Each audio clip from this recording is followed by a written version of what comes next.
The man who stood in front of that war, of course they call him, if you can understand his Igbo title, is the man they call Oka Obrozo. That is the man that says it and he'll be in the front.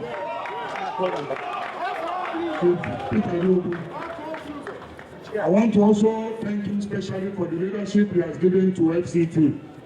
Of course, we have the AMAC chairman who have worked tirelessly to put this event together. If I use Otubo, I appreciate you.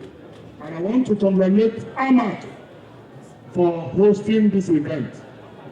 When we look at the topic, I know I may not be in the best position to give justice to this topic, political party innovation and the need for youth inclusivity. Perhaps I was choosing to make these remarks because I am privileged to be, humbled to be your national youth leader. And it does not matter your agitation to take power. It does not matter how you want to take power. It does not matter your effort to collect power. What matters is what you do with power. What matters is what you do when you are given the opportunity to lead others. When we talk about political party innovation, the type of politics we played in the 70s are they the same thing we are playing today. I want to tell us how important the youths are in the new Nigeria we are pursuing. One, if you look at those that led Nigeria in the past, the founding fathers of democracy in Nigeria, most of them were in their youthful ages. Two of us. At some point, we have a president in Nigeria who was 29 years. A president in Nigeria who was 29 years. At some point, we have ministers in this country who were 25, who were 22, who were 28 in this same country called Nigeria. Of course, the idea of giving birth, of course, I say it anywhere I go with goodness, that if I have a child that is 20 years and I have a car as a father, and maybe if I'm a Muslim on a Friday mosque, that child cannot drive me and my wife to mosque. Or as a Christian, that child cannot drive me and my wife to the church. Then I have failed as a father. Because at the age 18, 20, if you have a son, he should be able to drive you and your wife to church or to the mosque. We are experiencing failure in Nigerian politics today because we have failed to empower the youth, the younger generation. We have given power to those who became governor at the age of 40, but they have stood on it and they have refused to encourage 40 years old young people to emerge as governor. What was our agitation in the 2020 general election? Most of the candidates that ran that election, presidential election to be specific, are in their 70s. And we have a man that was below 70. The entire youth of Nigeria stood behind him. They went with him, and they believe that the younger you are, the more confident you are.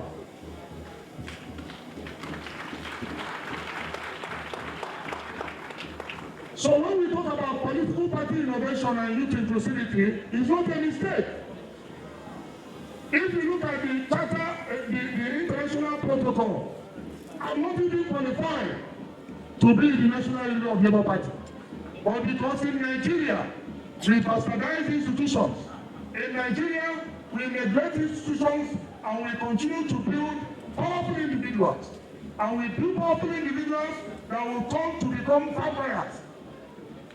They will come to become thorns on the neck of Nigerian youth, and they reject, they refuse to enthrone good leadership because it's now about cartel. It's not about their choices. It's no longer about the choices of the general public. It is in this country that every leader will be asking for more,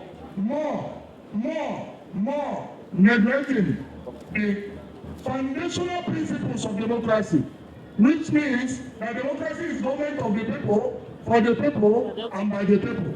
What they now do is to engage the youth and make them PAs without portfolio.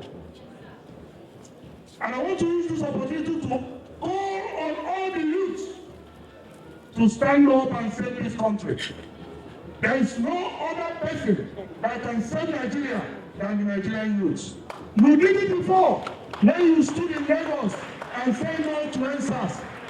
You said no, and you ended SARS in 20.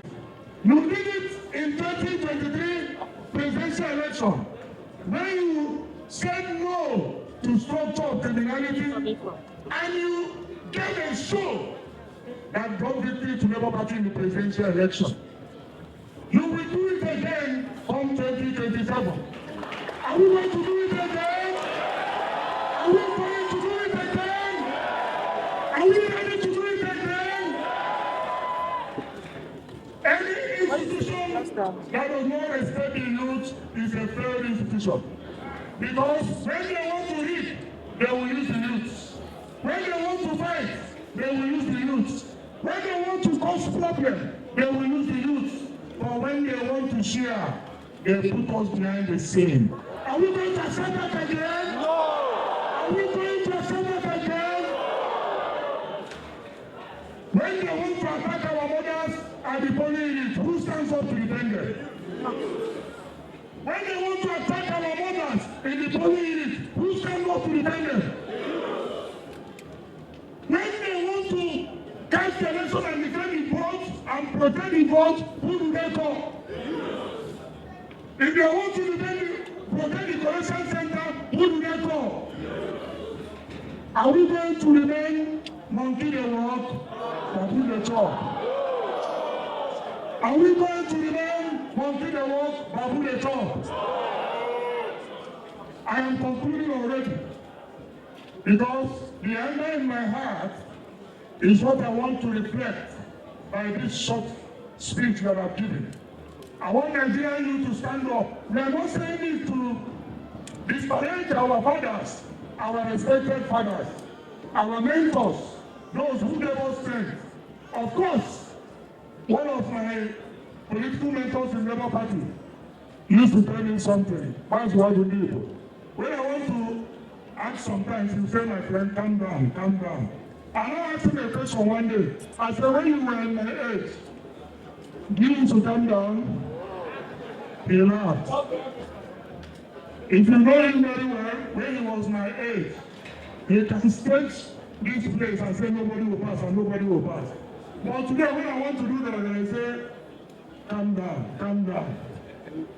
Are we going to continue to calm down? No! We have to take over our country. We have to take back our country. They did it with strength and vigor. Why are they telling us to calm down? We have to do it also with strength and vigor. Are you with them? We are not doing it because we don't respect our fathers. We respect our fathers. We want them to be proud of us. We want them to be proud that they gave birth to us. That is why we are asking them to empower us. Say it together. Say empower us. Empower us. Say empower us. Empower us. I know that the Labour Party is the only political party that has shown support for the youths. If you look at the national chairman, he's a young man.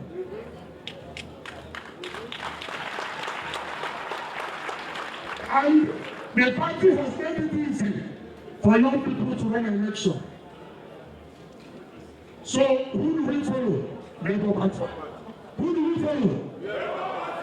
In conclusion, my dear Americans, I want to ask you a question. If by 2027 we don't have an election, where are we going to be? The government in place has gotten power, have they not? Is your life better? Is your welfare better? I am coming back to what Barrister Julius Abuye said. That is not about getting power. It is not about fighting to grab power. What matters is what you do with the power you have gotten. That is the word of my mentor, Barrister Julius Abuye. Today we celebrate Honorable Tinubu anywhere he comes out in Abuja. Why? Because he won that election. He is still with us. When we call him in a burial, he will come. When we call him in our wedding, he will come. You call him in third Thanksgiving, he will come. You call him in third wedding ceremony, he will come. So drop. Enough is said. Enough is said. If Nigeria must be better, it is in the hand of me and you. God bless you and thank you very much.